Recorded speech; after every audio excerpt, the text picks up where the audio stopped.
Bonjour et bienvenue à tous, Amandine Bergeau du CNDB. Je vous accueille ici pour le webinaire dédié au contreplaqué.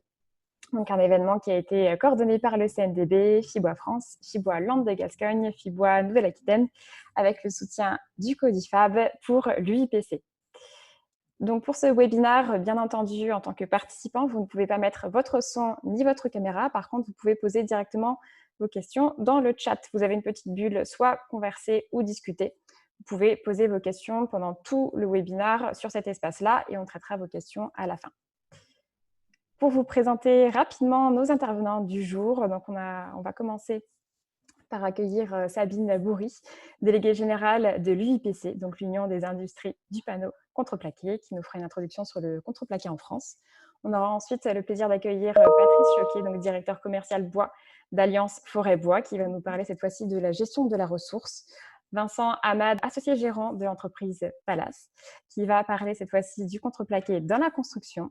Ensuite, on aura l'intervention de Fabien Menu, architecte Val de City, qui présentera le proto-habitat. Et puis ensuite, on conclura avec Stéphane Latour, directeur du FIBOA Landes de Gascogne, et Nathalie Jérôme, responsable événementiel et salon chez FIBOA Nouvelle-Aquitaine, qui nous parleront cette fois-ci du contreplaqué en Nouvelle-Aquitaine et qui nous donneront rendez-vous pour les prochains rendez-vous du contreplaqué. Et je vais laisser tout de suite la parole à Sabine. Bonjour à tous, merci d'être aussi nombreux à participer à cette matinée d'aujourd'hui. Charge à moi d'introduire ce webinaire. Et avant de vous parler de contreplaqué ou du contreplaqué en France, je souhaitais faire une toute petite rétrospective sur les matinées du contreplaqué, parce qu'il y a peut-être certains d'entre vous qui nous suivent depuis le début. En effet, les matinées du contreplaqué, elles sont nées en 2016. La première a eu lieu en janvier 2016. Et à l'époque, on les jouait plutôt sur une scène parisienne. Et 4 ans de suite, on a pu vous réunir autour de différents thèmes. 2016, donc on était sur la performance en construction. Vous verrez qu'il y a une idée de boucle et de circularité dans nos cycles de matinée. 2017, on était sur le confort intérieur et confort acoustique. 2018, esthétique et design, le potentiel du contreplaqué. Et 2019, contreplaqué, voie d'éco-action qui était plus ouverte sur tout l'aspect écologique et environnemental et les différentes performances du contreplaqué à cet égard. Vous pouvez retrouver bien sûr l'intégralité des documents présentés, voire des enregistrements de ces différentes matinées sur le portail du contreplaqué.com ou que vous pouvez visiter aussi via le compte Instagram du contreplaqué.com. Si vous souhaitez avoir accès aux documents qui ont été publiés, vous avez un espace qui s'appelle télécharger et l'ensemble des documents liés à ces matinées sont regroupés à cet endroit. Les matinées, depuis le début, nous pouvons nous appuyer sur le soutien financier du Codifab et bien sûr, l'initiative vient de l'UIPC. Parce que le contreplaqué, c'est avant tout une histoire d'arbres, une histoire d'hommes et de femmes, et donc une histoire de territoire. Nous avons souhaité changer de dimension et valoriser nos territoires et vous montrer dans cette nouvelle tournée des matinées du contreplaqué ce qui se passe dans les territoires et ce que les territoires apportent au contreplaqué. Et donc aujourd'hui, je suis heureuse d'introduire cette première de notre nouvelle tournée des matinées régionales. Et bien sûr, territoire oblige, nous parlerons de contreplaqué bien sûr, mais plus spécifiquement de pain maritime, de conception et de design et de construction, avec nos différents intervenants. Donc ces matinées, comme l'a rappelé rapidement Amandine, on a pu les monter grâce au réseau FIBOA France et là particulièrement FIBOA Nouvelle-Aquitaine et FIBOA Landes de Gascogne. Le CNDB coordonne l'ensemble, c'est pourquoi on le remercie, et puis toujours bien sûr avec le soutien indispensable du Codifab. Alors, le contreplaqué en France, c'est quoi? Aujourd'hui, c'est 17 sites industriels répartis inégalement sur le territoire. Et vous comprenez très vite en voyant l'image que 80% des sites industriels sont situés en Nouvelle-Aquitaine. Ce pourquoi, bien évidemment, nous organisons notre première nouvelle matinée sur le territoire de Nouvelle-Aquitaine. C'est donc 17 sites industriels, c'est 3000 emplois au niveau national, ces données-là. Donc 3000 emplois directs et indirects, 260 millions de chiffre d'affaires pour les entreprises de fabrication de contreplaqués. Parce que sur l'image, j'ai oublié de vous préciser, en fait, les plus grands noms, en fait. Là, vous avez tous les grands noms des fabricants de contreplaqués. Ceux qui sont avec une petite flèche noire sont des fabricants de contreplaqués qu'on peut appeler standard. C'est une famille de contreplaqués. Et puis, ceux qui sont en jaune, vous avez les deux groupes ici, qui, eux, sont plutôt sur de la fabrication de ce qu'on appelle panneaux décoratifs replaqués bois. Donc, c'est deux familles qui cohabitent historiquement dans le monde du contreplaqué. 260 000 m3 de contreplaqué produits par an pour une consommation en France d'environ 614 000 m3. Donc, ça, c'est le chiffre 2019, mais retenez que la consommation de contreplaqué en France, elle oscille entre 550 000 et 650 000 m3 annuellement. 80% de la ressource bois qui est utilisée pour fabriquer le contreplaqué en France vient de France. Et vous avez une représentation géographique de la provenance de cette ressource qui est surtout sur Nouvelle-Aquitaine et Pays de Loire, et puis toute la région Bourgogne-Grand Est. Donc le contreplaqué, c'est de la proximité. Donc le contreplaqué en France, c'est 17 sites industriels donc, qui produisent au plus proche de leurs ressources, ce qui leur permet de vous offrir un contreplaqué plein de diversité à partir de 4 essences globalement, sachant qu'il y a beaucoup d'autres essences qui peuvent être utilisées, mais la grande majorité des volumes produits sont produits à partir de pins maritimes, de peupliers, de hêtres ou d'okoumé, l'okoumé venant à 100% du Gabon. Cette diversité, je vous l'ai dit tout à l'heure, vous permet aussi d'avoir des contreplaqués qui sont des contreplaqués techniques ou des contreplaqués spéciaux, et puis ces fameux panneaux décoratifs replaqués bois véritable. Le contreplaqué, l'industrie du contreplaqué, ça va de la gestion forestière de la première transformation, finalement, à de la deuxième, voire de la troisième transformation, en ce qui concerne ces panneaux contreplaqués, replaqués bois véritable. Donc, le contreplaqué en France, c'est de la diversité et c'est des savoir-faire industriels qui vous permettent d'avoir du contreplaqué presque sur mesure. Donc, le contreplaqué en France, il est utilisé pourquoi? On a recensé, il y a quelques années, on a essayé de faire l'exercice et on avait recensé déjà 50 usages, on s'est arrêté là, mais on aurait pu aller plus loin. Ces 50 usages, on les regroupe dans, on va dire, 5 grandes familles, ou 4 grandes familles. La construction et le bâtiment, bien sûr, en structure, en agencement, en aménagement ou en ameublement. La construction nautique, le contreplaqué peut servir en structure de bateau ou en aménagement intérieur. Il est utilisé aussi dans la construction automobile, de loisirs, d'aménagement de véhicules, dans les transports et aussi dans l'aéronautique, puisqu'on fait encore des avions en contreplaqué. Et puis, bien sûr, il y a toute l'utilisation en emballage, que ce soit en emballage léger, alimentaire ou non, en emballage industriel et en caisserie particulière. Et puis après, je vous ai cité équipements sportifs, mais là, c'est une famille en fait d'utilisation qu'on ne peut pas identifier par un simple mot, tant elle fait référence à des usages complètement différents les uns des autres.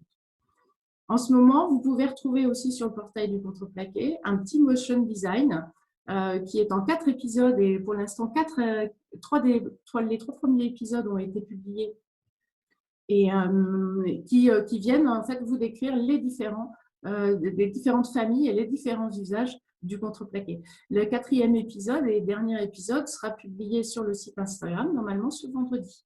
Et vous pouvez bien sûr retrouver l'ensemble des épisodes sur le site lecontreplaqué.com. Donc le contreplaqué et le contreplaqué en France, c'est de la polyvalence pour vous accompagner au quotidien. Alors, le contreplaqué, c'est un matériau qui voyage. Le schéma est un peu compliqué, mais en gros, ce qu'il faut retenir, c'est que sur ces 260 000 m3 produits en France, plus de 60% finalement sont exportés. 40% sont consommés au niveau national, 60% sont exportés et à très très grande majorité vers l'Union européenne. Il y a bien sûr aussi, puisque le contreplaqué sait voyager, il est aussi expédié en Australie, aux États-Unis, en Amérique du Sud. Il est vendu, il s'exporte à l'international. Et puis, pour arriver à ces 600, on va dire 600 000 m3 en moyenne de consommation annuelle, eh bien, il faut de l'importation. Et ces importations, retenez que 40% à peu près de ces exportations viennent de l'extra-européen et en grande majorité de Chine et d'Amérique du Sud. Et puis, ils viennent pour 60% de l'Europe.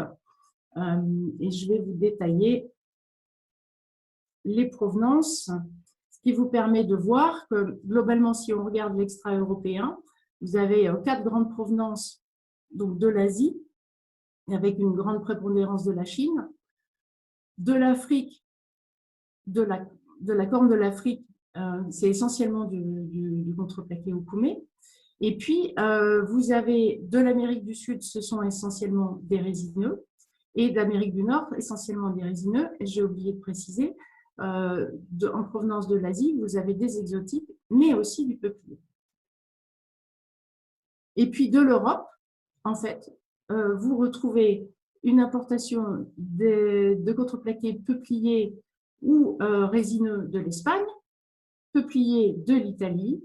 Et puis, quand vous voulez utiliser du contreplaqué bouleau, et bien ce contreplaqué bouleau, sachez-le, n'est pas produit en France, ne peut pas être produit en France, et il vient des pays du Nord, voire de la Russie. Donc, c'est un matériau qui voyage et qui n'a ni peur de l'eau, ni peur de l'air.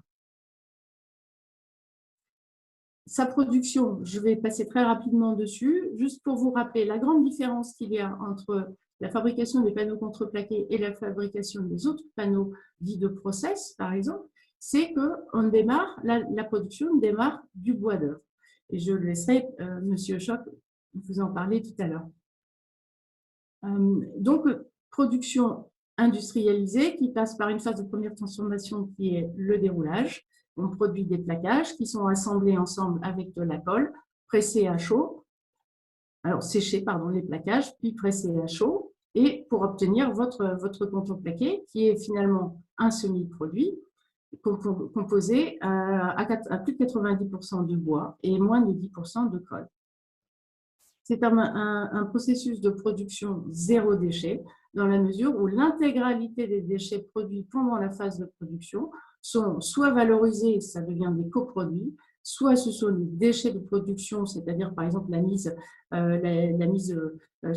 au carré, la mise au rectangle de la phase de production, qui sont récupérés et qui réentrent dans le processus de production, et notamment pour de la valorisation, pour de la valorisation énergétique, pour produire vapeur et chaleur, à la fois pour le séchage et puis pour la presse.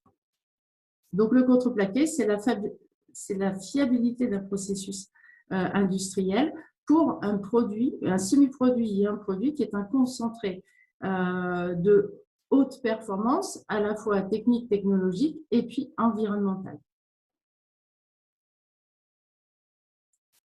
Pour conclure, le contreplaqué, donc nous l'avons vu, c'est un matériau historique et universel. C'est un matériau qui est capable de vous apporter toute sa diversité. C'est un matériau qui vous apporte la fiabilité, notamment des processus industriels. C'est un matériau qui est par essence polyvalent dans ses usages. C'est un matériau fait de savoir-faire et ces savoir-faire permettant à un processus industriel de produire un matériau presque sur mesure. C'est un matériau de proximité quand il est produit en France. C'est un matériau qui n'a peur de rien, ni de l'eau, ni de l'air. Il sait voyager, mais il résiste aussi à l'eau et à l'air. C'est un concentré de bois à haute performance environnementale, technique et technologique. Et comme le contreplaqué a une âme, le contreplaqué sait et apprécie de vous accompagner au quotidien. Pardonnez-moi, je suis un peu perturbée parce que je vois le chat s'afficher. Et donc, le contreplaqué vous aime et le contreplaqué vous aide au quotidien à satisfaire les exigences de vos clients, le plaisir de vos proches et le soin de la planète. Et ça, il peut le faire encore mieux si vous le préférez français. Je vous remercie de votre attention. Et je passe la parole à Patrice Schott. Bonjour, tout le monde m'entend bien. Donc, je suis Patrice Choquet, directeur commercial pour la commercialisation des bois de la coopérative Alliance Forêt Bois. Donc, je vais vous présenter dans un premier temps notre entreprise et puis on va discuter de la ressource paix maritime puisque c'est le sujet essentiel du jour. Donc, notre coopérative elle repose sur 3 métiers phares qui sont liés aux métiers forestiers. Alors, tout d'abord, le conseil forestier qui va nous permettre d'élaborer des cartographies, des plans, mais aussi des programmes de travaux, des programmes de coupe, et nous permettre de rédiger des documents de gestion qui correspondent aux exigences de la gestion durable et de la loi française. Également de la sylviculture, je dirais que c'est presque notre métier premier. On est d'abord des reboiseurs au niveau d'Alliance Forêt Bois, on le verra tout à l'heure à travers les chiffres. Et puis la récolte et la commercialisation des bois, c'est-à-dire tout ce qui touche à l'exploitation forestière, au tri des bois sur nos coupes, de manière à pouvoir répondre à la demande des industriels et notamment des fabricants de contreplaqués. Voilà. Notre implantation, nous sommes donc une coopérative qui agit sur toute la partie ouest de la France. En gros, une diagonale Caen-Montpellier, tout ce qui est à l'ouest, et correspond au territoire de la compétence d'Alliance Forêt Bois. Donc, c'est une coopérative qui est issue de plusieurs regroupements de coopératives historiques et qui forme aujourd'hui un seul groupe réparti ou organisé avec un siège social à Cestas, à côté de Bordeaux, et 15 agences territoriales qui nous permettent d'être au plus près de nos adhérents et au plus près des massifs forestiers, sachant que chacune des agences a des spécificités qui lui sont propres. Voilà. Nos chiffres clés, juste pour nous présenter rapidement, donc c'est 43 200 adhérents, qui correspond quand même à 1 million d'hectares, 680 salariés. C'est également plus de 12 500 hectares reboisés en 2020, sachant que certaines années, on est monté jusqu'à 17 000 hectares suite aux différents plans Chablis liés aux tempêtes que nous avons subies dans le sud-ouest. Ça correspond également à plus de 3 millions de mètres cubes de bois livrés chez des industriels. Et dans ces 3 millions de mètres cubes, il faut compter à peu près un peu plus de 100 000 mètres cubes de bois correspondant à du déroulage paix maritime. Voilà, donc ça fait 320 livraisons par jour. Et dans un autre chiffre important, c'est également 85% de nos bois vendus en 2020 étaient des bois PEFC ou FFC, c'est-à-dire des bois certifiés. Voilà. Donc tout ça, ça fait, pour vous situer, un chiffre d'affaires. Notre chiffre d'affaires du groupe Alliance Forêt Bois est aujourd'hui un chiffre d'affaires autour de 200 millions d'euros par an. Donc tout à l'heure, je disais, on est sur 3 métiers, donc je les retrouve ici.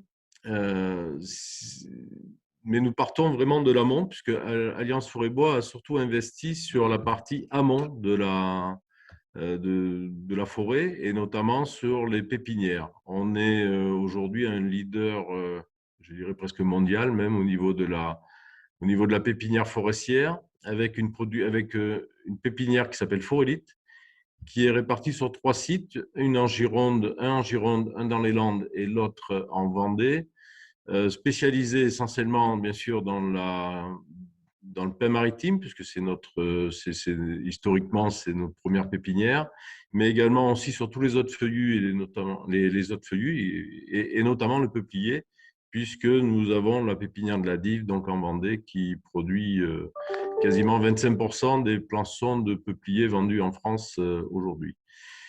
Et nous sommes aussi sur d'autres résineux, notamment les résineux de montagne, Épicéa, Douglas, mais aussi tous les feuillus.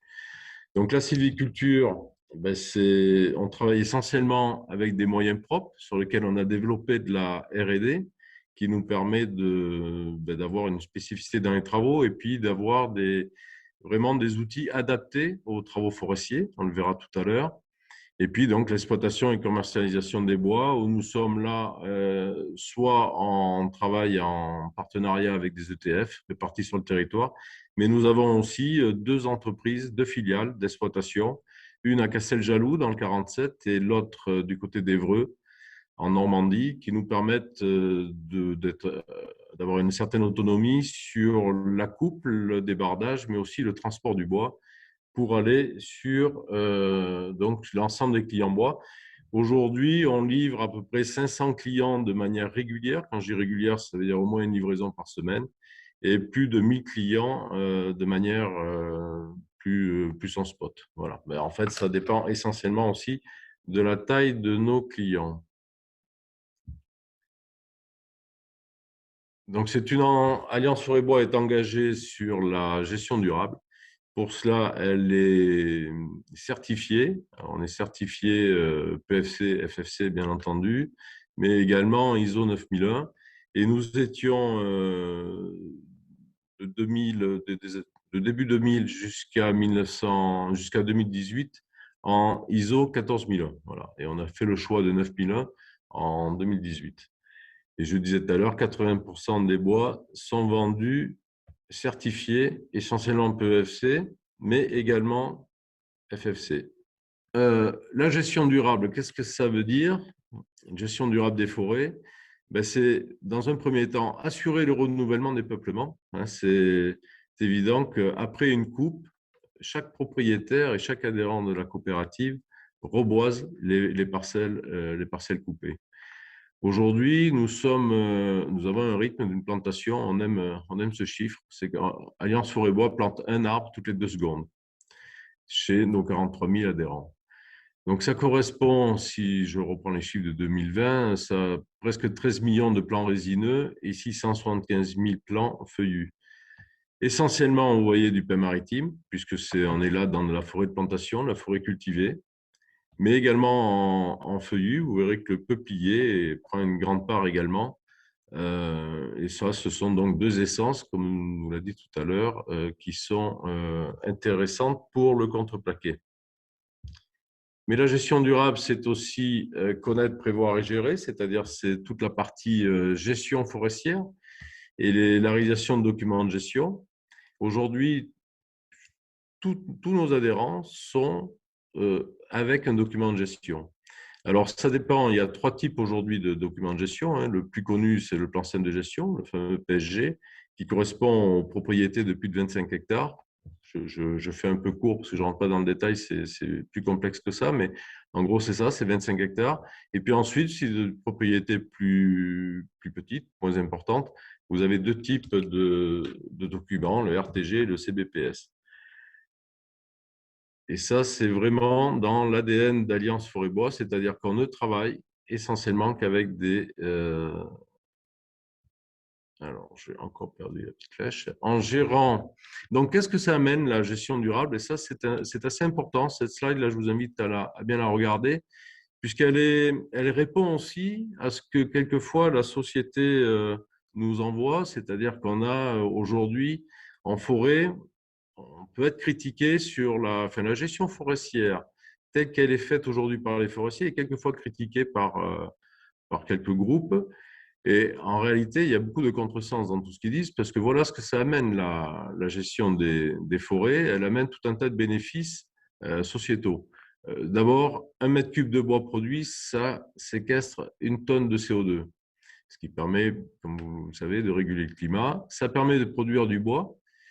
Et du bois, et vous, industriels ou commerçants de panneaux contreplaqués, vous savez que c'est quand même très utile. Ça crée des emplois dans des zones rurales, hein, puisque les zones forestières sont par nature dans les zones rurales. C'est des emplois qui ne sont pas délocalisables. Et puis, on va également permettre de… Si je prends l'exemple du massif gascon, qui est un massif essentiellement de paix maritime, où il y a quasiment 800 000 hectares, c'est un massif très ouvert, il n'y a quasiment pas de clôture, et qui est ouvert au public pour des utilisations, pour des activités vélo, randonnée. Et ça, c'est aussi à mettre en avant parce que je pense que souvent, on l'oublie. Si la forêt n'est pas cultivée, si elle n'est pas gérée, vous n'avez pas de pénétration dans cette forêt, vous n'avez pas de chemin d'accès, vous n'avez pas de enfin, vous n'avez pas de piste forestière qui servent à autre chose que l'exploitation forestière. Voilà, et puis bien sûr, tous les bénéfices par rapport à l'assainissement de l'eau, l'érosion et autres bienfaits. Dans l'histoire française, les forêts sont depuis très longtemps soumises à des règlements. Et là, je suis remonté que jusqu'en 1827, mais on aurait pu remonter bien plus loin avec les forêts d'Allier qui avaient été mis en place par Colbert. Mais vous voyez que depuis 1827 et la naissance du Code forestier, il y a eu plusieurs types de lois qui ont permis en réalité d'augmenter la surface forestière en France. Et vous voyez qu'on est passé on a quasiment doublé on a doublé la surface forestière en 150 ans. Et je dirais que cette politique, elle perdure, elle continue, puisque là, en 2021, il y a un plan de relance de 150 millions d'euros qui est octroyé pour le reboisement de nouvelles parcelles.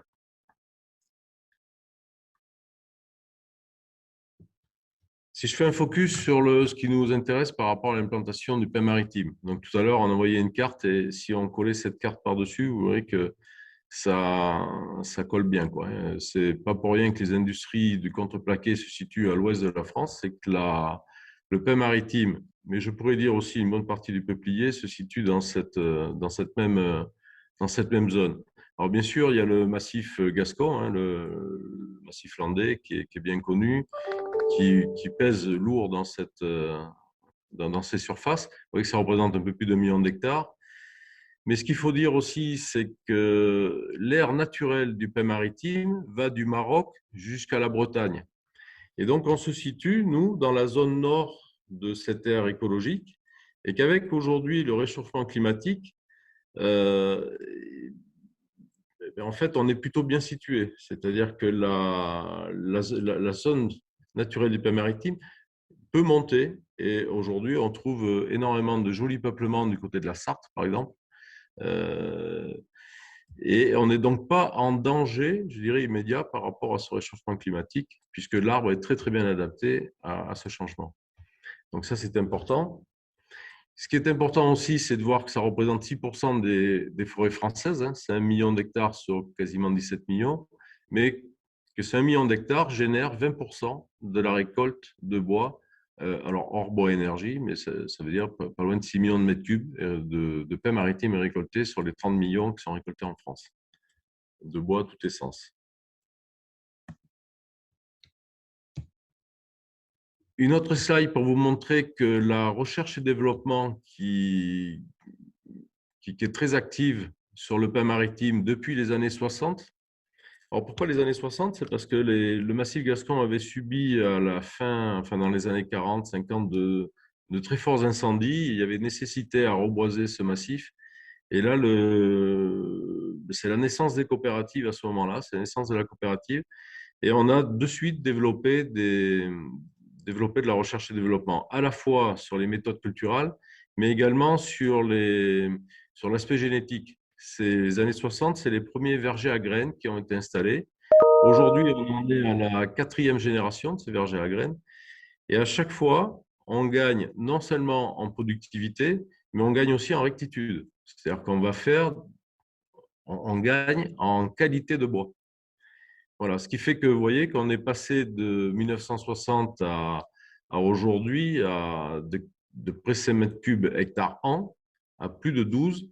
Et les perspectives pour 2025-2030 seront au-delà de 15 mètres cubes hectare an, avec notamment l'arrivée des nouvelles variétés et des vergers à graines. Voilà, en même temps qu'on a eu cette amélioration culturelle et génétique, on a travaillé aussi sur la compétitivité de ce massif en réduisant les heures de travaux pour réaliser un hectare de reboisement. Alors, vous voyez qu'en 1975, il fallait 22 heures de tracteur pour faire un hectare. Aujourd'hui, on est rendu à moins de 4 heures. Ce qui nous a permis, avec cette amélioration de productivité, ça nous a permis de maintenir un coût de reboisement qui est identique depuis plus de 30 ans. Enfin, 30 ans, même plus de 40 ans, qui est de l'ordre de 1 000 € l'hectare. Donc, on est aujourd'hui, et ça nous permet d'avoir un massif compétitif et ça permet aussi aux propriétaires d'investir dans leur forêt, voilà, de maintenir les investissements. Alors, dans le pain maritime, tout est utilisé. On utilise bien sûr le bois d'œuvre pour des matériaux nobles, dont font partie les bois de déroulage. Mais sur les bois un peu plus hauts, on va arriver à faire des bois de caisse ou des bois de palette, des bois d'emballage. Avec les branches, on arrive aussi à faire du bois énergie. On utilise son écorce en termes soit d'ornement, soit de distillation. Et puis la résine, c'est bien connu, l'âge d'or du massif, et c'était l'époque où on faisait la résine. Mais la résine, il y a encore aujourd'hui des utilisations, notamment liées à la chimie verte. L'avantage du déroulage, c'est que c'est aujourd'hui un produit qui nous permet de valoriser le bois auprès de nos adhérents, et c'est réellement un plus pour eux, pour les propriétaires. L'utilisation du contreplaqué, du déroulage et la fabrication de contreplaqué offre un débouché intéressant pour la partie la plus noble de l'arbre, et ça nous permet de valoriser nos coupes. Alors, j'ai fini. J'ai pensé avoir une dernière diapo, mais je ne l'ai pas. Pas grave. Merci. Merci beaucoup, Patrice. Et donc, du coup, on va laisser la main à Vincent, qui est donc, du coup, associé gérant de l'entreprise Palace. Donc, bonjour à tous, Vincent Mad, l'entreprise Palace, donc située dans le nord des Landes, à côté de Mimizan, pour ceux qui connaissent.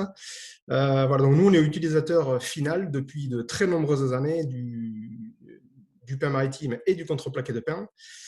Donc, je vais vous présenter l'aspect utilisation en fait du pain, du contreplaqué et principalement en circuit court. Présentation sur 4 axes, on va dire. Présentation rapide de notre entreprise, le pain maritime et le contreplaqué de pain, donc CTBX, et après donc l'utilisation en structure et la partie aménagement. On verra qu'il y a de nombreuses utilisations, on va dire, dérivées du contreplaqué.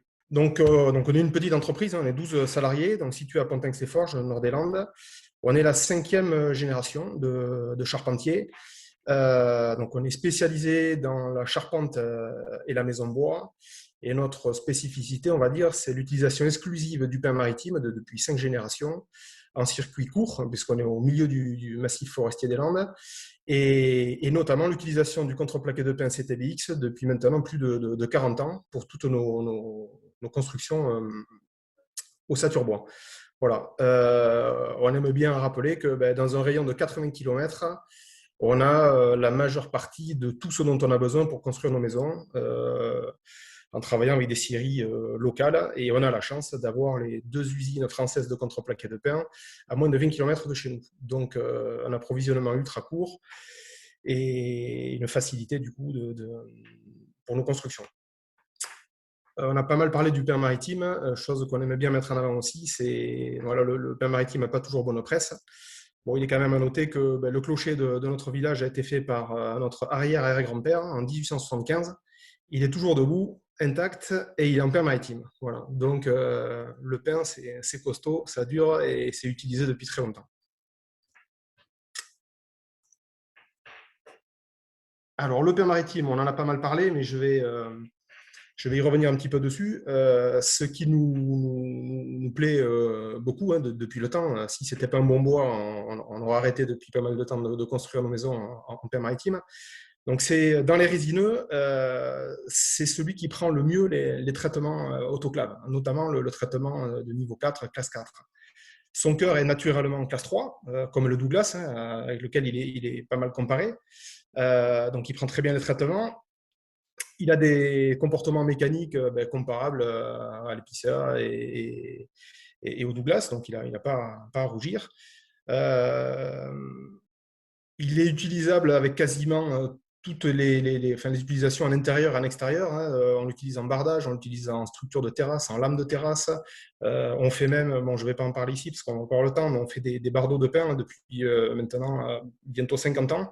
On a quelques réalisations qui ont plus de 40 ans avec des bardeaux d'origine. Pour ceux qui viennent visiter la région, toutes les boutiques au pied de la dune du Pilat sont en bardeaux de pin, c'est nous qui les avons faites. Voilà, donc le pain, ça fonctionne bien, en intérieur et en extérieur. On vient d'en parler, bon, très adapté au déroulage, donc à la fabrication de contreplaqué de pain. Et issu de forêts éco-gérées, donc dans notre démarche de faire des maisons en circuit court et avec des impacts carbone très, très faibles, ça va très bien. Voilà, je vous ai mis un petit tableau sur le côté.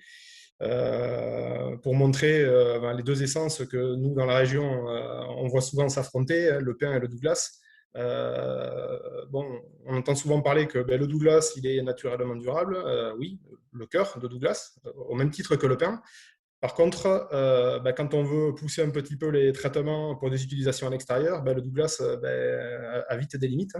On ne peut pas aller au-delà du classe 3. Donc, pour certaines utilisations à forte exposition, ça peut être compliqué. Voilà, donc petit plus pour le pain qu'on utilise. Donc dans le pain maritime, quelque chose qui nous intéresse beaucoup, c'est le contreplaqué CTBX. Comme ça peut être dit avant, c'est fabriqué en France, c'est issu de forêts éco-gérées. J'ai vu passer quelques questions sur les utilisations de colle. Donc les colles qui sont utilisées sont à très très faible émanation en formaldéhyde. Il n'y a plus de pentachlorophénol pour ceux qui connaissent, on est proche de 0. Donc c'est des matériaux, donc le contreplaqué sous toutes ses formes, qui en utilisation intérieure ne vont pas venir perturber tout ce qui est qualité de l'air intérieur, chose qu'on essaie de regarder de près dans la construction. Le contreplaqué CTBX de pin a une classe de service de niveau 3. On pourrait l'utiliser en bardage. On a nous-mêmes un bâtiment dans nos ateliers qui date de 1970 avec une façade entièrement exposée à la pluie, donc depuis maintenant 50 ans en CTBX 9 mm à l'époque. Il est toujours là. Donc ça se comporte très bien, autant au niveau dimensionnel que résistance à l'humidité. Les propriétés mécaniques en font un produit très adapté pour tout ce qui est structure, plancher et toiture pour du contreventement.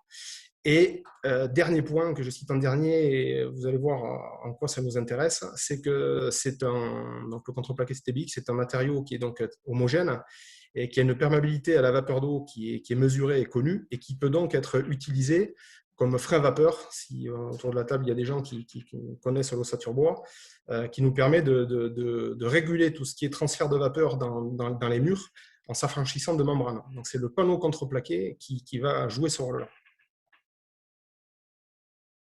Donc, pour illustrer ça, on va parler de l'utilisation du contreplaqué en structure. On ne va pas rentrer dans les détails techniques, mais en ossature bois, on va dire, il y a deux grandes façons de fabriquer des murs. Donc des montants d'ossature, voilà, verticaux, tous les 60 cm à peu près. Et après, pour que tout ça, ça tienne, il faut faire ce qu'on appelle un contreventement, donc qui peut être intérieur ou qui peut être extérieur. On va dire que 95 ou 80, plus que ça même, des constructions ossature bois en France sont faites avec un contreventement extérieur. On remplit tout ça d'isolant et pour éviter les phénomènes de condensation dans les murs, on va utiliser des membranes, ce qu'on appelle les membranes frein-vapeur côté intérieur. Il y a une autre façon de faire les murs qui est de dire le contreventement, on le met côté intérieur du bâtiment, voilà. Et on se sert de ce contreventement comme frein vapeur. On s'affranchit donc de ces fameuses membranes. Et le contreplaqué CTBX, notamment en 12 mm, permet de faire ce principe de mur. Voilà. Donc ça permet de s'affranchir des membranes et votre contreplaqué assure la régulation du transfert d'humidité dans les murs.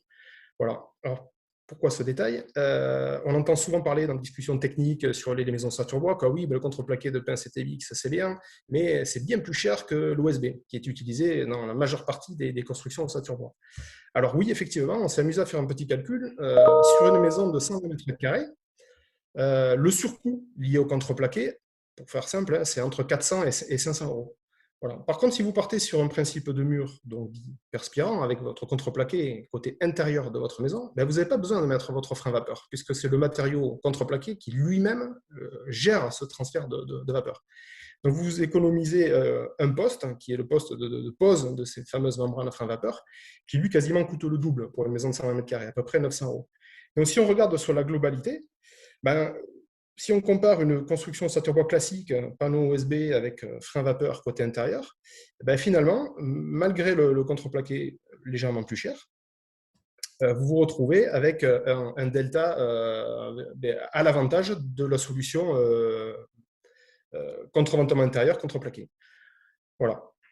Je viens de voir passer une petite question. En fait, je vais y répondre dans les slides suivantes, vous allez voir. C'est que donc, le contreplaqué de pin, il est donc parfaitement étanche, ce qui n'est pas le cas de l'OSB. Hein. Les études qui ont été menées, il y a des micro-fuites en fait, entre les copeaux compactés, sauf arriver à une certaine épaisseur d'OSB, mais il faudra arriver à des épaisseurs un petit peu trop importantes qui du coup ajouterait du surcoût. Voilà. Donc du coup, le contreplaqué de pin, dès 9 mm, en fait, est complètement étanche. Sur nos réalisations, on ne détecte aucune fuite au niveau du contreplaqué. Voilà. Par contre, il faut gérer, donc ça c'est quelles que soient on va dire, les constructions, il faut gérer l'étanchéité aux jonctions de plaques. Voilà. Et le contreplaqué est très adapté à ça. Voilà, donc on voit quelques photos de réalisation de murs ossature bois. Donc en fait, les jonctions de plaques sont rendues étanches à l'air avec des scotch techniques. Hein, donc c'est pas le scotch de base acheté chez le quincaillier. Donc on utilise une certaine marque de scotch dont les essais au vieillissement ont été testés à 50 ans. Qui sont classés A+, donc sans formaldéhyde, sans composés volatiles. Voilà, et qui assure une parfaite étanchéité entre les panneaux. Donc ça nous permet finalement, donc, en utilisant le contreplaqué CTBX, d'avoir donc des murs qui sont étanches à l'air à la fabrication. Ça nous permet de les isoler dès le départ. Voilà, et d'arriver sur chantier, comme on voit donc, sur les photos, avec des murs qui sont fermés, étanches à l'air, et prêts à être doublés côté intérieur, et prêts à être bardés côté extérieur. Gros avantage du contreplaqué par rapport à des membranes à frein vapeur classiques, c'est que quand le secondeur va venir travailler, il n'y a pas le petit coup de cutter ou le petit coup d'escabeau qui va déchirer la membrane. Là, pour aller casser le contreplaqué, à part le faire intentionnellement à grands coups de marteau, c'est compliqué. Voilà. Donc, chose très intéressante aussi, c'est que le contreplaqué, c'est du CTBX, donc X comme extérieur. Donc, en phase de chantier, on ne maîtrise pas toujours la météo. Voilà. Et j'ai envie de dire qu'on n'arrête pas de construire les maisons l'hiver. Donc, quand on arrive sur chantier et qu'on pose nos murs ossature bois, contreventés en CTBX, complètement fermés, il peut pleuvoir pendant 1 ou 2 semaines, le temps d'arriver, ou 3 semaines, le temps d'arriver au hors d'eau. Les murs ne risquent rien. Voilà. Chose très intéressante aussi, c'est dans la phase de second œuvre, quand la maison donc, est hors d'eau, hors d'air, et que le second œuvre vient couler par exemple une chape liquide pour un plancher chauffant, on se retrouve avec des quantités d'eau énormes enfermées dans la maison qui font cocotte minute. Et le CTBX, une fois de plus, se comporte très bien à des pics d'humidité temporaire pendant cette phase de chantier. Voilà. Et avec une particularité, je le dis un petit peu avant, pas de variation dimensionnelle liée à l'humidité. Donc c'est aussi une chose intéressante, les murs ne se déforment pas. Je vais vous passer une question sur l'OSB. On peut utiliser l'OSB par vapeur, mais sur des épaisseurs, ce que je dis tout à l'heure, un petit peu plus épaisses. Voilà. Mais c'est possible aussi. Étanchéité à l'air, donc ce que je disais tout à l'heure, le contreplaqué CTBX, donc dans toutes les réalisations qu'on a faites, on a détecté 0 fuite au niveau du contreplaqué. Donc c'est parfaitement étanche. Et les jonctions de plaques donc, sont gérées donc, avec des scotch techniques spécialisés, exprès pour ça, et qui nous permettent, sur les derniers chantiers qu'on a fait, on était 4 fois inférieur à ce que demande la norme en termes d'étanchéité à l'air. Voilà. Et sans faire d'efforts particuliers. Voilà, on ne passe pas plus de temps que ça à gérer l'étanchéité, mais les propriétés du contreplaqué en font un très bon ambassadeur de l'étanchéité à l'air, et les scotch utilisés vont bien avec cette utilisation du contreplaqué. Petite slide historique, juste pour rappeler que voilà, le contreplaqué de pin, ça existe depuis longtemps, et 2 générations avant nous, le grand-père construisait des maisons ossature bois. Là, c'était un exemple dans le 64, et à l'époque, c'était du CTBX 9 mm. Voilà, donc on contreventait déjà il y a bien longtemps avec du contreplaqué. Une petite utilisation aussi marrante. Voilà, il s'est fabriqué une rampe de skateboard il y a une quarantaine d'années à peu près, dans un village à côté de chez nous, où voilà, le grand-père avait construit ça sur un principe de fermette, qu'il fabriquait aussi. On a été fabricant de fermettes dans les années 70, fermettes qu'on réalisait en pain maritime et en pain abouté. On avait une abouteuse dans les ateliers. Voilà, donc le pain maritime abouté, ça existe depuis longtemps. Et voilà, et en utilisation avec du contreplaqué, possibilité de faire des rampes de skate pour les jeunes. Voilà une utilisation structurelle. Donc ce qu'il faut retenir de la partie structure, c'est très adapté à la construction de ossature bois, étanche à l'air, facilité de l'utilisation en phase chantier. Et après, plein de possibilités, on va dire, on va appeler ça un aménagement. Par exemple, on s'en sert comme pour les garages ou les cabanons, c'est très utile pour faire une porte, par exemple. C'est un panneau qui peut être mis à l'extérieur, qui est stable, qui ne se déforme pas, donc qui peut servir facilement de support pour fabriquer une porte qu'on peut après barder. Donc vous avez un exemple d'une porte de cabanon de garage. Utilisation aussi possible pour faire des volets coulissants, donc structure en contreplaqué CTBX, donc pas de problème en utilisation extérieure, et on peut l'habiller avec ce qu'on veut, fixer sur des rails, et vous pouvez faire des volets extérieurs qui sont durables, qui ne se déforment pas. Les tableaux, habillage des tableaux de menuiserie donc en ossature bois. Ça rentrait dans les détails. En fonction du type de bardage, on ne peut pas forcément utiliser le bardage qui est utilisé pour la maison pour faire les habillages de tableaux. Donc, utilisation de contreplaqué CTBX, alors on utilise du 21 mm avec une face propre pour pouvoir faire les habillages de tableaux. Voilà.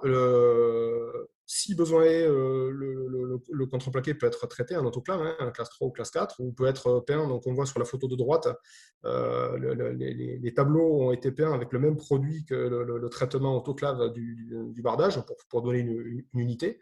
Voilà, donc le CTBX est très adapté pour ce type de réalisation.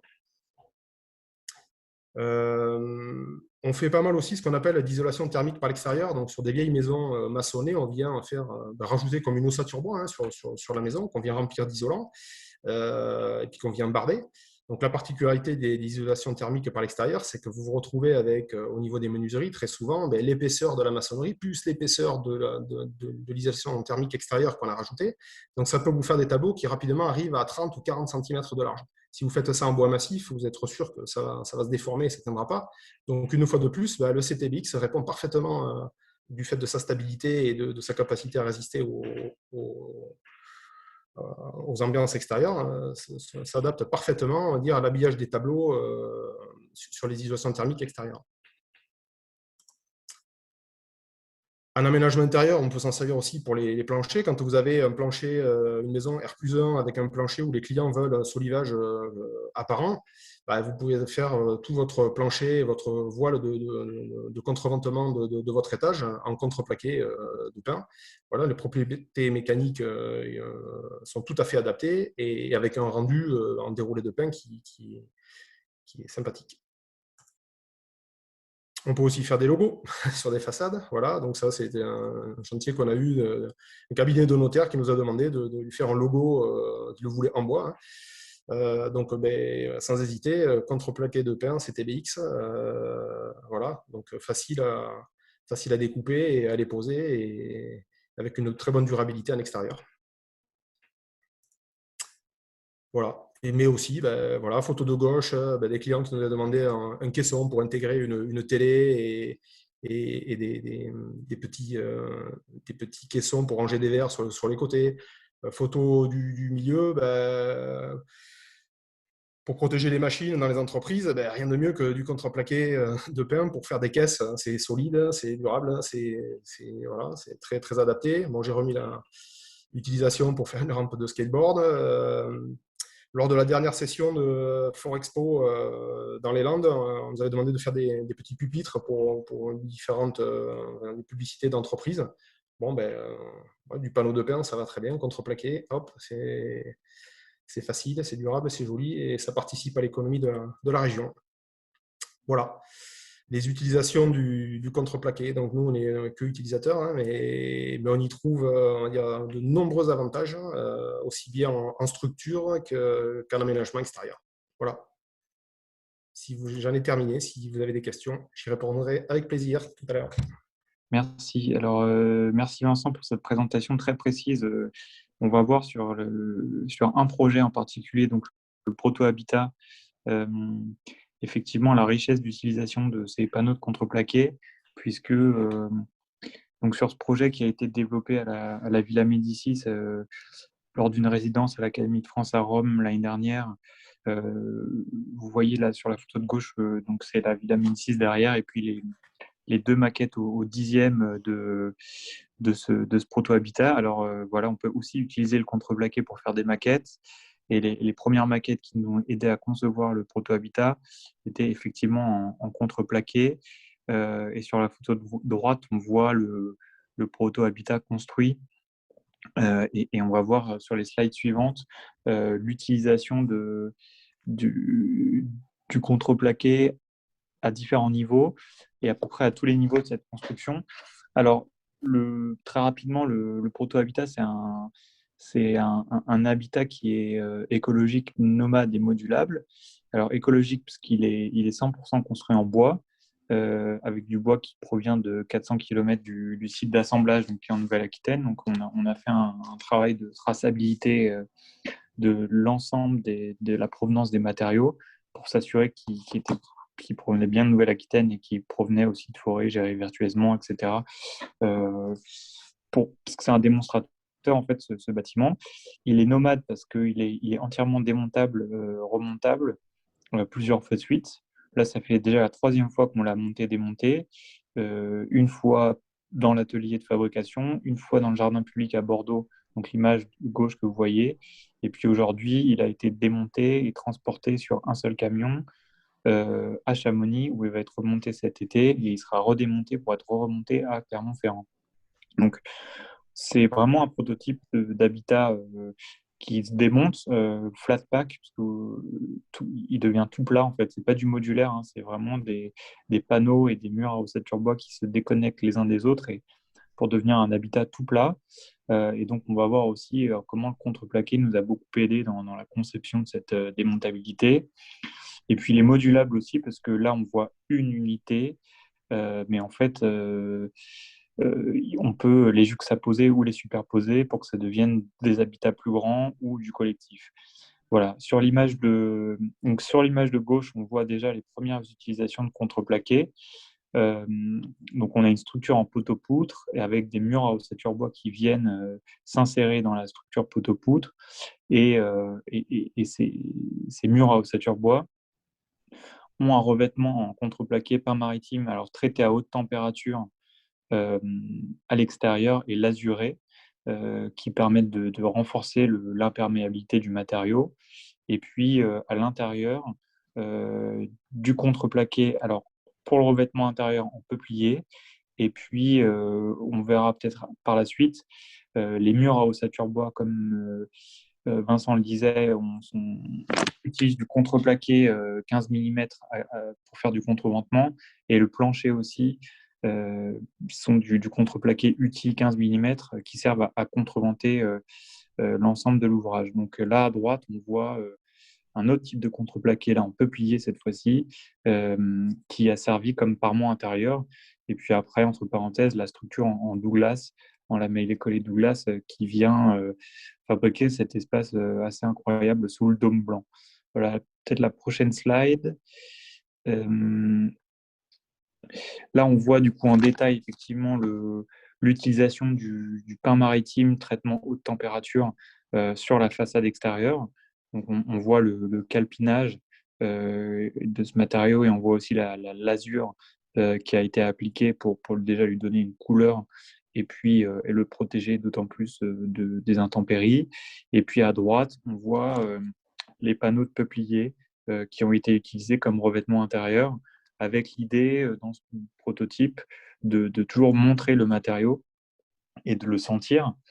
Alors le montrer visuellement, donc on voit que c'est construit en bois, le sentir de manière avec les mains au toucher, mais aussi olfactivement, puisque que ce soit le TRHT ou le pin ou le peuplier, il dégage une odeur très forte et très agréable à l'extérieur et à l'intérieur du bâtiment. Donc il y a aussi tout un volet confort et bien-être lié à l'utilisation de ces panneaux et aussi au fait de les montrer qui crée quand même un vrai confort. Et c'est des choses qu'on a pu vraiment sentir, puisque on a eu plus de 500 visites dans ce bâtiment pendant les 6 mois d'installation au jardin public. Et tout de suite, le fait de voir et de sentir le matériau provoque une sensation de bien-être chez la plupart des visiteurs, qu'ils soient enfants ou adultes. Peut-être la prochaine slide. Merci. Donc là, effectivement, on voit le proto plus en détail, disons, lors de son montage à blanc, donc avant qu'il soit peint, et puis lors de son démontage sur la photo de gauche. Donc on voit sur la photo de droite l'utilisation du TRHT en façade. Donc là, on le voit brut. On voit l'utilisation du pain maritime sur les revêtements intérieurs. À l'intérieur, donc une essence plus claire. On voit aussi l'utilisation du contreplaqué pour l'escalier, très important, parce qu'on a utilisé, en fait, on a créé un escalier tout en contreplaqué, et aussi, on le voit peut-être un peu moins parce que la photo est petite, mais sur tous les placards, les portes de placards et les aménagements intérieurs, tout est en contreplaqué. Donc ici en peuplier, mais on est en train de faire des ajustements pour essayer de voir comment on peut utiliser du pain maritime pour aussi tous ces revêtements intérieurs, ces menuiseries et ces aménagements. Et sur la photo de gauche, on voit du coup le pavillon un peu dénudé, et on voit les panneaux en peuplier sur la droite, que vous voyez l'acrotère avec les essences claires, c'est du peuplier, et sur la gauche, on voit l'utilisation du coup de l'outil sur l'acrotère, mais structurel, et qui vient du coup, comme l'expliquait très bien Vincent, renforcer ces murs à ossature bois et leur donner aussi toutes leurs caractéristiques très importantes sur l'étanchéité à l'air et à l'eau.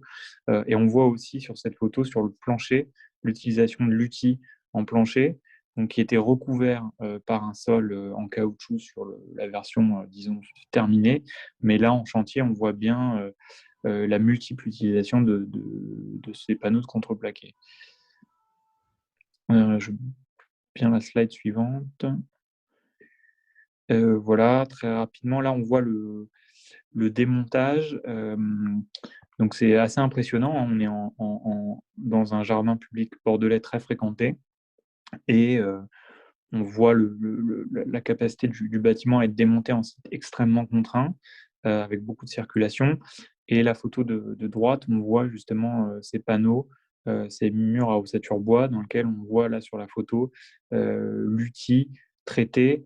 Alors, on n'est pas rentré dans les détails vraiment de coupe et de plan de ces panneaux pour montrer comment ils sont fabriqués, mais Vincent a quand même dit l'essentiel. De toute façon, c'est la technique courante.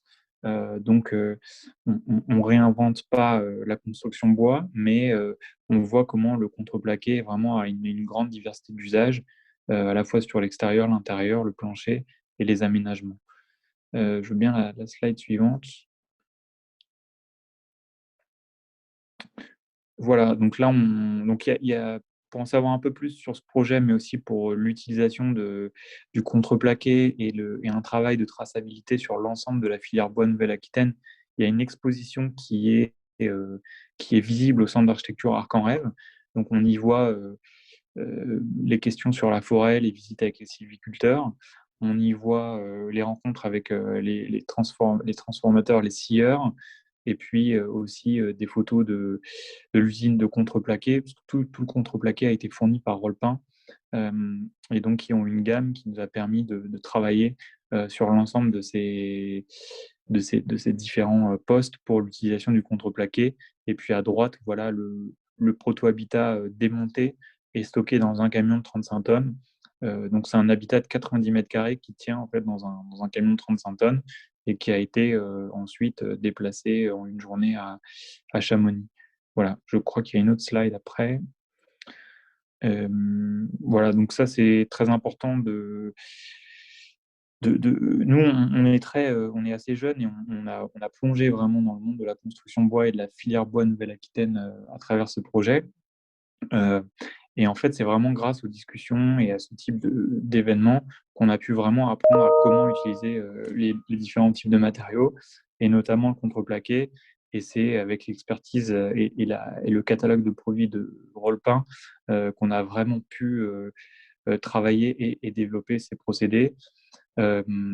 Technique courante, bien sûr, mais toute l'innovation technologique qu'on propose, elle est sur les connectiques. Mais ça c'est pas vraiment le sujet de ce webinaire.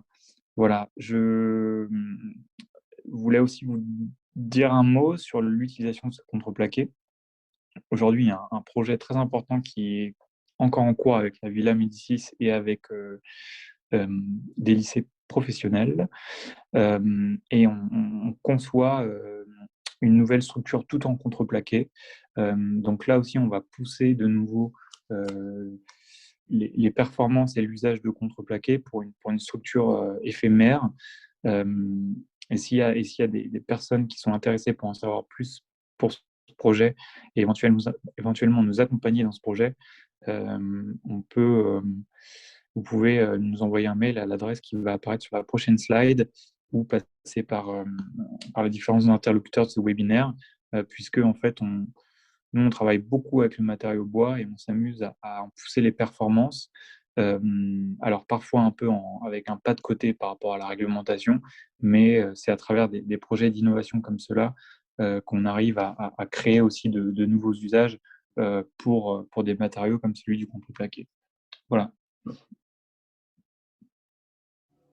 Merci beaucoup Flavien. Et donc avant de passer à la partie questions-réponses, on a d'abord l'intervention de Stéphane Latour et Nathalie Jérôme pour nous parler de quelques chiffres en Nouvelle-Aquitaine. Bonjour à tous et merci. Donc vas-y Amandine, la prochaine slide. Voilà. Avant de vous parler du contreplaqué en Nouvelle-Aquitaine, voici quelques chiffres clés de la filière bois en Nouvelle-Aquitaine. Donc, c'est une région qui est première région en superficie forestière, donc ce qui représente 34% du territoire régional, avec pas mal 62% de feuillus et 38% de résineux, ce qui représente en bois récolté 10 133 mètres cubes, répartis 50% sur du bois d'œuvre, 40% sur du bois industrie et 10% sur de bois énergie, ce qui représente plus de 28 000 entreprises sur la région, avec près de 59 000 salariés et un chiffre d'affaires total de 9 milliards 700 000, et ce qui en fait le troisième entrepreneur pour l'industrie régionale. Voilà, slide suivante. Là, comme vous avez déjà vu un petit peu la carte de Sabine, mais là, vous avez le détail des unités de production qui existent sur la Nouvelle-Aquitaine. Donc, on a 10 unités sur les 17 qui existent en France. Vous en avez 3 en Deux-Sèvres, 3 en Charente et 2 en Charente-Maritime et 2 dans les Landes. Donc, vous avez la répartition un peu plus précise. Voilà, slide un petit peu après. Voici quelques chiffres. Alors, moi, j'avais noté, Sabine, c'est pas très grave, mais que la région Nouvelle-Aquitaine représente 90% de la production nationale. Ce qui fait que en 2019, on est sur 242 000 m3 répartis en 105 m3 sur le Koumé et 137 000 cubes sur le pin maritime et le peuplier. Pour les chiffres de 2020, comme c'est une année un petit peu particulière, vous voyez sur le tableau, ils sont un petit peu notés, mais c'est vrai que avec ce qui s'est passé avec le Covid, les chiffres sont pas tout à fait, sont un petit peu en baisse, mais c'est pas significatif. Et donc, ça représente 2000 emplois directs et indirects sur la Nouvelle-Aquitaine. Voilà. Prochain, s'il te plaît, Amandine. Voilà. Là, pour l'instant, en fait, pour cette première matinée, on vous a surtout, le souhait était de vous présenter le pain maritime, mais il y a bien sûr 2 autres essences en Nouvelle-Aquitaine qui sont le peuplier, qui était la ressource locale historique dans le nord de la Nouvelle-Aquitaine, principalement utilisé pour l'agencement intérieur. Il est très apprécié par les architectes d'intérieur et tout ce qui est design. Et le Koumé, dont Sabine vous a déjà un petit peu parlé, qui transite par le port de La Rochelle, c'est pour ça que les entreprises sur le territoire se sont mis à travailler le Koumé. On ne va pas rentrer dans les détails, mais ces 2 essences vous seront présentées plus précisément en 2022 quand on va faire, parce qu'on a prévu de faire des matinées spécifiques sur ces 2 essences dans la région de Poitou-Charentes, l'ex-territoire Poitou-Charentes. Voilà. Et je vais laisser la parole à Stéphane qui va nous parler des 2 événements justement qu'on programme en 2021, à l'automne 2021 et pour 2022. Oui, donc merci, bonjour à toutes et à tous. Juste pour compléter les propos de Nathalie, juste vous annoncer en coordination avec Sabine de l'Union des contreplaqués et Fibois Nouvelle-Aquitaine et Fibois Landes de Gascogne, les 2 interventions régionales. Donc on a prévu 2 événements dans les mois qui viennent, alors plus en présentiel pour illustrer les propos et pour aussi illustrer la complémentarité des essences et des usages. Donc, pour clôturer un peu ce focus pain maritime aujourd'hui, donc à l'automne, on organise une journée dans le département des Landes où on visitera un des 2 sites de production de pain maritime. On a cité NP Rollpain, mais il y a aussi donc l'entreprise Thébault, Flyland, donc on visitera et on aura la chance aussi de pouvoir illustrer ce webinaire par un chantier à Pontinx-les-Forges. Donc, vous avez reconnu la commune dans laquelle exerce l'entreprise Palace. Donc, on pourra voir de visu et en présentiel un chantier. Voilà, et en plus, les deux sites sont assez proches l'un de l'autre, donc ce sera assez facile. C'est à peu près à 1 heure de route au sud de Bordeaux. Et dès que la date sera fixée, vous en serez évidemment prévenu par Amandine et par le CNDB, qu'on co-organisera avec la même équipe toutes ces journées. Et pour 2022, donc Nathalie l'a cité, donc c'est elle qui sera d'ailleurs plus aux manettes pour cette journée-là, de visite sur le nord de la Nouvelle-Aquitaine, dans l'ex-territoire Poitou-Charentes, donc à côté de La Rochelle, avec là aussi une visite d'un site de production, et donc avec un chantier, soit de bâtiment, soit de construction nautique. Voilà, et ce qui est prévu par l'Union des industries du contreplaqué, l'UIPC, par Sabine, c'est qu'il y aura d'autres journées qui seront organisées aussi sur d'autres régions, peut-être sans dévoiler, ça peut être les Pays de Loire, comme vous l'avez vu, ou le Nord-Est, voilà.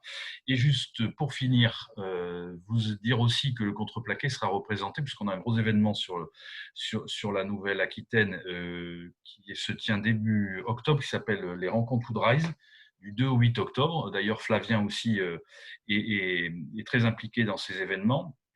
Les Rencontres Woodrise, donc sur la promotion du bois dans la construction. Et il y aura aussi des événements qui intéresseront le contreplaqué. À cette occasion, on fera aussi la promotion de ces journées, ces matinales du contreplaqué. On espère vous y voir très nombreux.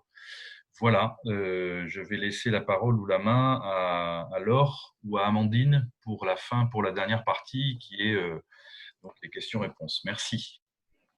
Merci beaucoup à vous deux. Et donc, en effet, je vous laisse entre les mains de Laure qui va prélever quelques questions. Elles ont été très nombreuses, on vous en remercie. Donc, on va en traiter quelques-unes pendant quelques minutes. Et puis, tout ce qui n'aura pas été traité vous sera envoyé par mail très prochainement. Bonjour à tous, du coup, moi c'est Laure Plomb, du coup je suis l'animatrice du réseau Fibois France auquel sont rattachés du coup Fibois Nouvelle-Aquitaine et avec qui on travaille avec Fibois Langue de Gascogne, qui ont monté ce webinaire. Donc j'ai noté pas mal de questions, je vais essayer de les traiter par grande thématique, même si Sabine a déjà commencé à y répondre doucement tout au long de ce webinaire. Il y a eu pas mal de questions sur la part d'autoconsommation du contreplaqué, sur la répartition entre les différentes essences, entre résineux, feuillus. Voilà, et savoir s'il y avait des raisons techniques qui ont fait, ou historiques, qui ont fait qu'on a plutôt utilisé du résineux plutôt que du feuillu. Parce que comme l'a dit Nathalie, dans votre région, en Nouvelle-Aquitaine, il y a principalement du coup du feuillu. Voilà, je ne sais pas si c'est plutôt Sabine qui peut répondre à ces questions. Oui, sur la question d'autoconsommation, moi j'avais donné une première réponse, c'est qu'effectivement il y a 40% à peu près des contreplaqués qui sont produits, donc en moyenne 260 000 mètres cubes qui sont produits par an, qui sont consommés en France. C'est un pourcentage qui est en évolution, les exports ont tendance à augmenter.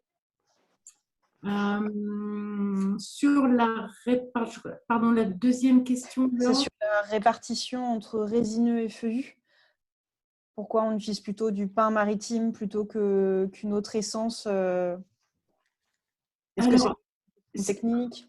Oui, alors en fait, il y a une particularité du processus de production, qui fait que quand une ligne est construite, elle est construite pour dérouler une type d'essence. C'est-à-dire que vous ne pouvez pas arriver le matin dans votre usine en disant bah, tiens, aujourd'hui j'ai des demandes de boulot, je vais faire du boulot, demain je vais faire du pain maritime. Non, en fait, un site industriel est entièrement consacré à une essence. C'est pour ça que vous avez une répartition territoriale et que vous pouvez avoir des groupes qui produisent des contreplaqués de plusieurs essences parce qu'ils ont des sites industriels qui sont dédiés à telle ou telle autre essence. Sur les essences locales comme le peuplier, le hêtre ou le pin maritime, la phase de déroulage se fait à l'intérieur du site industriel.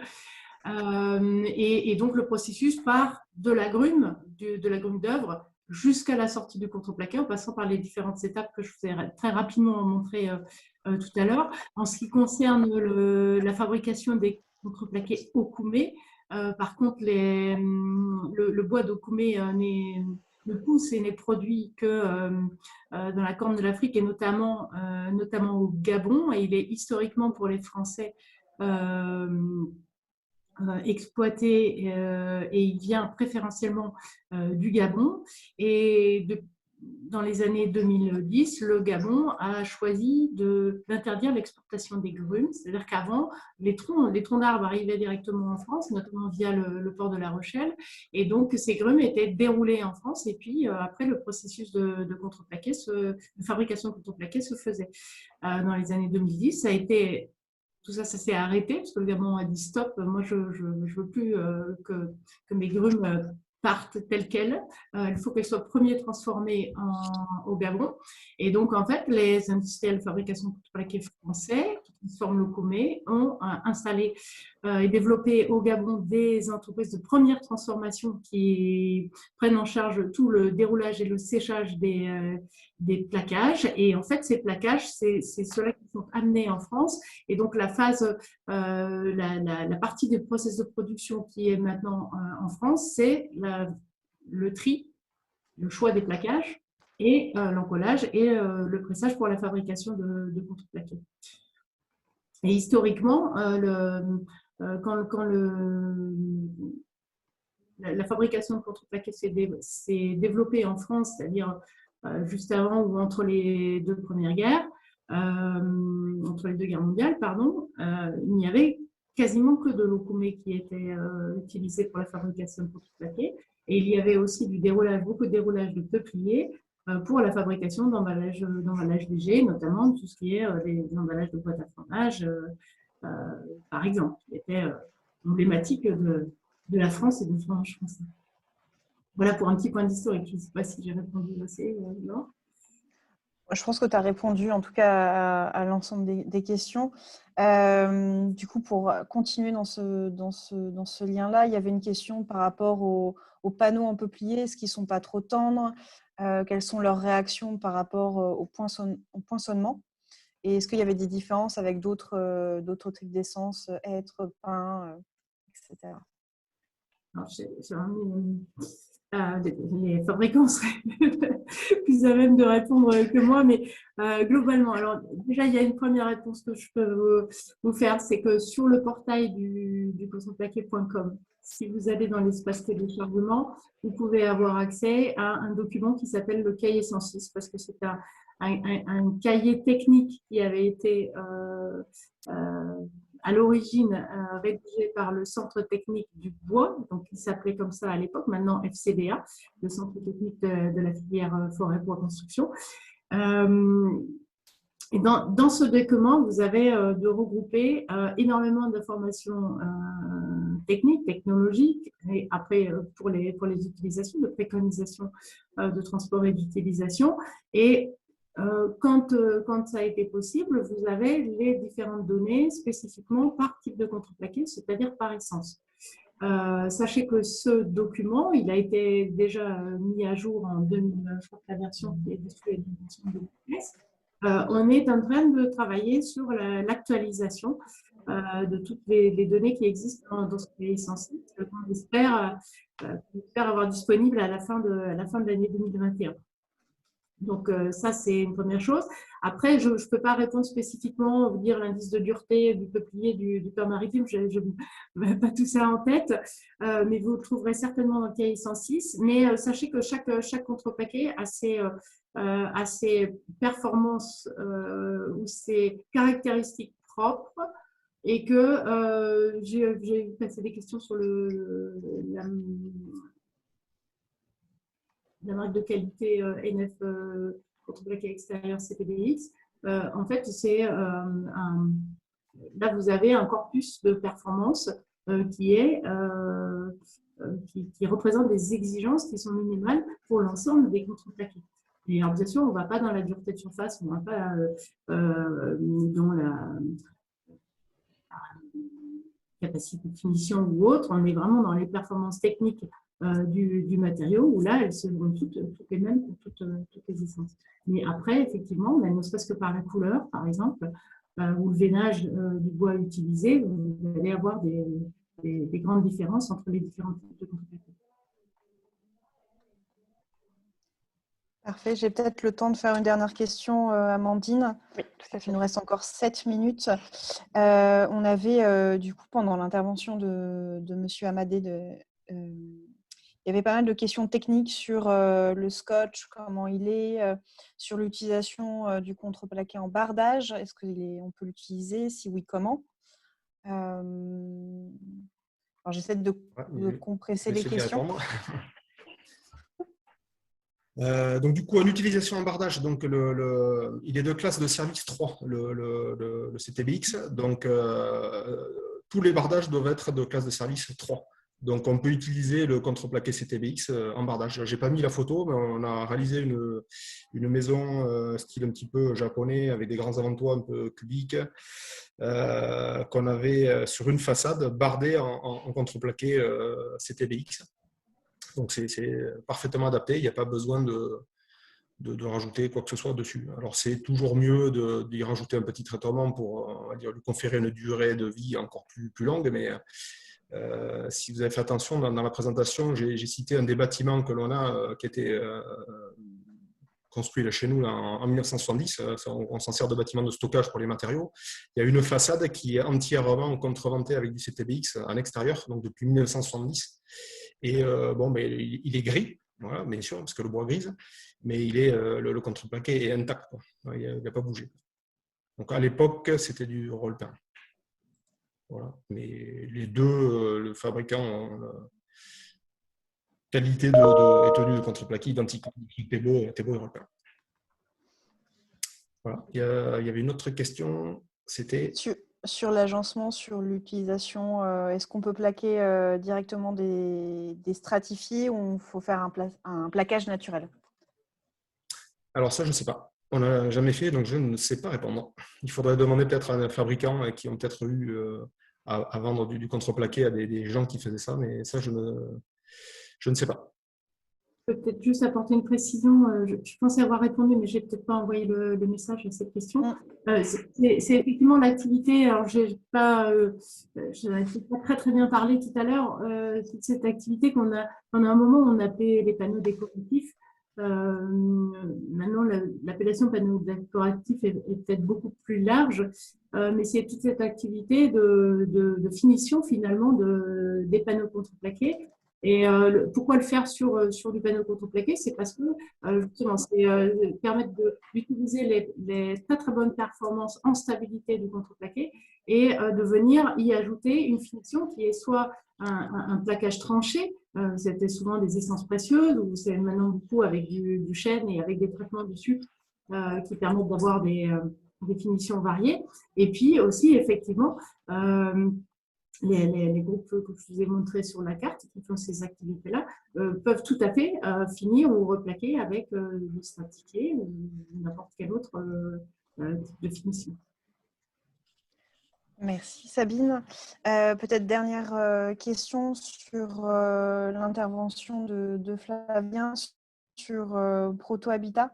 Est-ce que c'est possible de suivre du coup le déplacement de l'habitation et est-ce que vous pouvez un peu plus développer le traitement haute température qui a été fait sur le contreplaqué?